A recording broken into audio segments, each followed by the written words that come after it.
A dark money group is secretly funding high-profile Democratic influencers. Funded by a powerful liberal dark money group called the 1630 Fund.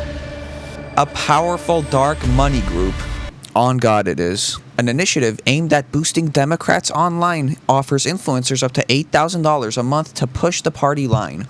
All they have to do is keep it secret and agree to restrictions on their content. You know, this is a pretty interesting conspiracy theory, and I would be more inclined to believe it if it were levied towards Republicans. Democratic influencers are always fighting each other. It's almost embarrassing. They do not fall in line at all. Someone could microaggress someone else, and they'll be talking about it for months and months.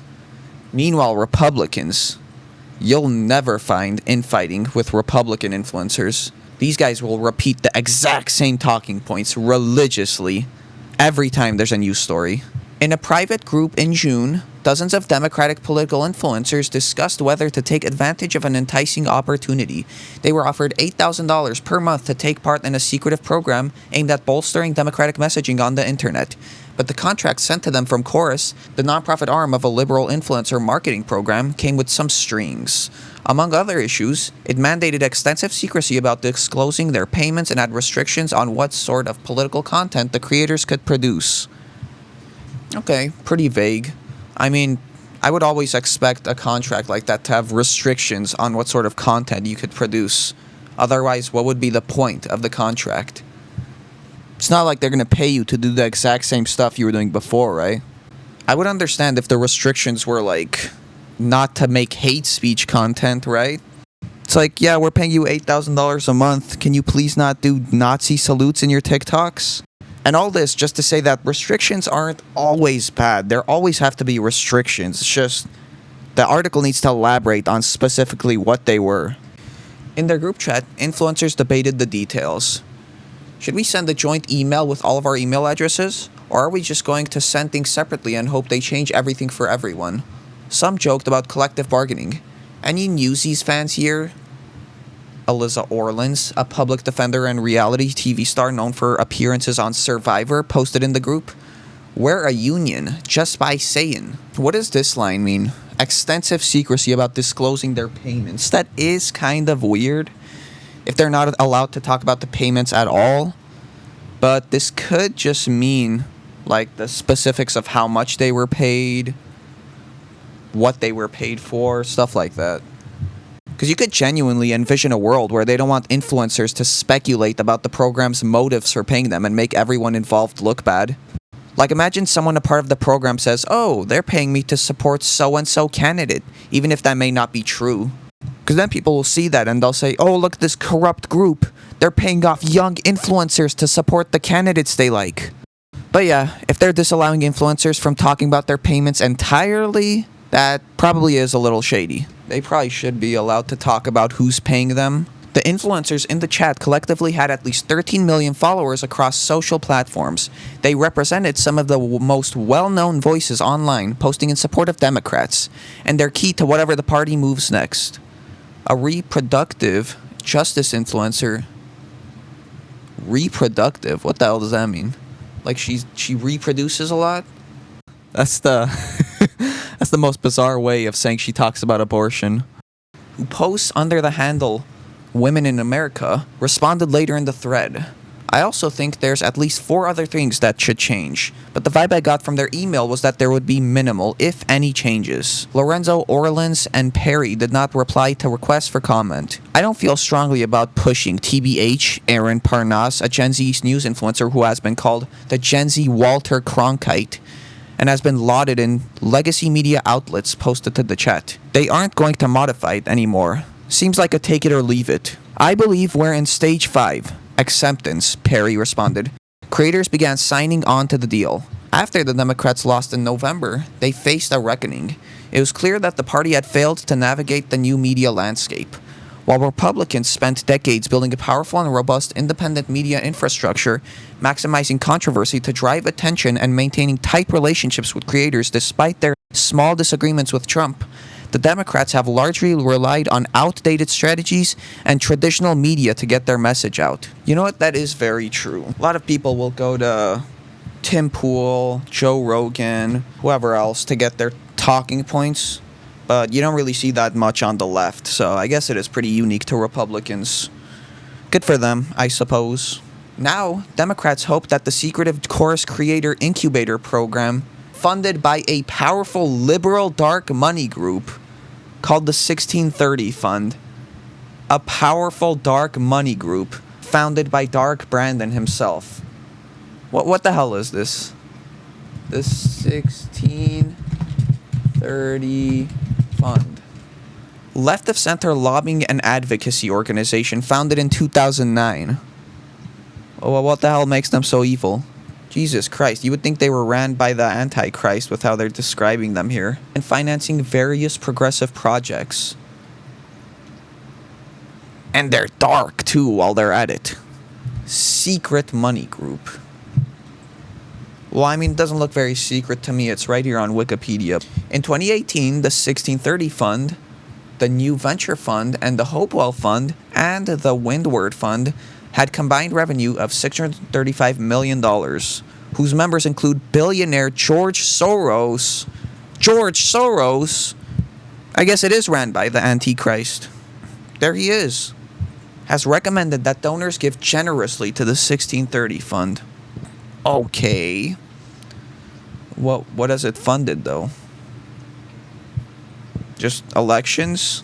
Pumping money into a network of other liberal dark money groups. Damn, I didn't know they were dark like that. Like fighting climate change and supporting ballot initiatives on abortion access. Holy shit. Lord have mercy. Anything but fighting climate change. And then, yeah, the latest incubator program. Well, looks like they mostly just spend on elections, right?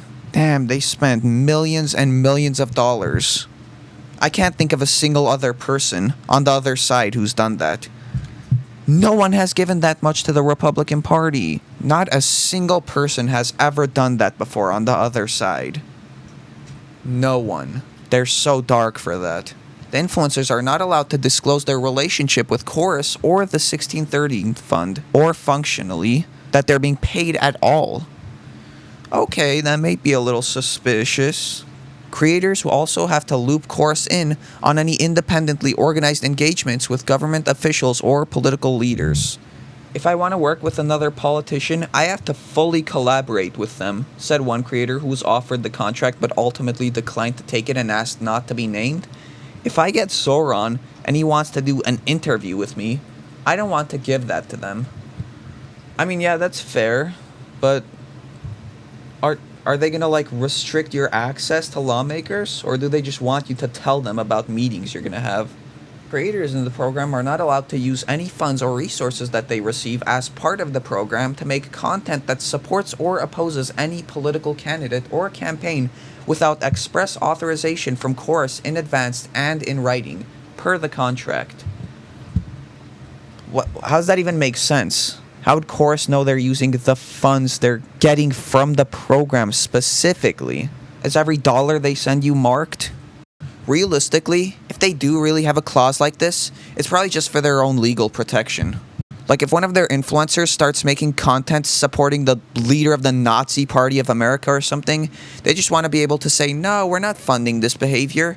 We never authorized it. Therefore, this person went rogue and breached our contract. Because realistically, if they did want to censor you, they would have to prove that the funds you were using came from them. And that's not exactly physically possible, because how are you supposed to prove where money came from, right? Like, yeah, if you spend a fucking single dollar that we send you, you can spend your own dollars. In fact, you can give like $1 million to the Nazi Party of America. But if you spend a single one of our dollars, then we're gonna have a problem.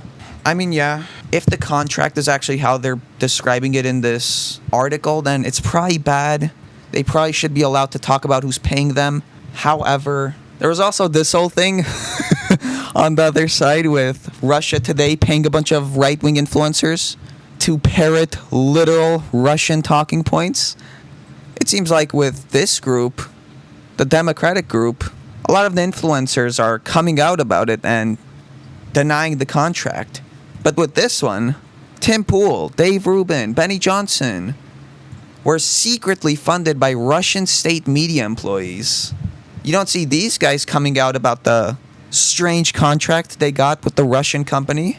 You don't see that. And I'm pretty sure these people were literally indicted by the DOJ. Anyways, back to this. It's a little strange that they try to frame it as some sort of secretive group that you're not allowed to talk about or you get executed by their snipers. When apparently you have all these people giving statements about it, first of all. Second of all, they just straight up have a website. Will I be publicly listed as a course creator? Your privacy and safety is a top priority for us, and therefore, we don't list individual participants in the program. We also ask course members to refrain from discussing program details for these reasons. Well, I guess there's their reason for not wanting their participants to talk about the program. I guess it's just a matter of whether you think it's valid or not. But regardless, it doesn't seem like they're being super secretive about it. Personally, I do think it's a little strange. I don't think anyone's going to go after you just because you're in this group. Your safety isn't going to be put in jeopardy because you're in the goddamn chorus influencer incubator group. Well, I mean, maybe people would, to be honest. Because just read this. Just read this article. A dark money group. I know it's an actual term, but Jesus. Why's it gotta make them sound so evil and ominous? But yeah, my thoughts on this. I think people should be allowed to disclose who they're being paid by, where they're getting money from. I think it's a little shady to disallow your participants to do so. However, this kind of stuff happens on both sides. We already saw this with Russia paying right-wing influencers. So I don't think any of these people are in the position to criticize Democrats for this. So all in all, pretty strange situation, but nothing new ultimately. We've already seen this type of stuff happen, and yeah, it's still bad every time. If this article isn't lying, by the way, because this isn't exactly conclusive evidence. It's just a news article. So I guess we'll have to wait for more information to come out, wait for more people to talk about this. But yeah, that's about it. Let me know what you think about this situation. Thank you for watching, and peace out.